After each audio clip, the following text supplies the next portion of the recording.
अहो ही तर फक्त सुरुवात आहे। पहिले नगरसेवक, तालुका प्रमुख, मग जिल्हा प्रमुख, मग माजी आमदार सगळे रांग लागलेली आहे। आम्हाला फक्त आमच्या तारखा ठरवायच्या आहेत की कुठल्या तारखेला कोणाचं करायचं एवढंच बाकी आहे। कारण का आता उभाटा नावाचा जे काही गट आहे तो आता संपलेला आहे। बाळासाहेबांचे विचार तिथे राहिलेले नाहीत।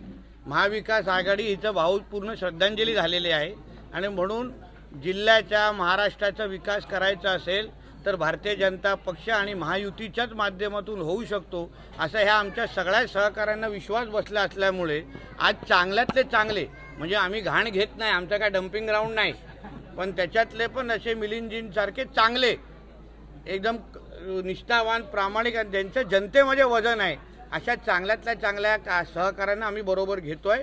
भारतीय जनता पक्षाचे परिवार वाढत चाललेला आहे। देवेंद्रजींच्या नेतृत्वावर विश्वास आहे आणि मला विश्वास आहे येणाऱ्या कालावधीमध्ये भारतीय जनता पक्ष हा कोकणामध्ये एक नंबरचा पक्ष असेल। हे कार्यकर्ता म्हणून मी ते जबाबदारीने सांगतो।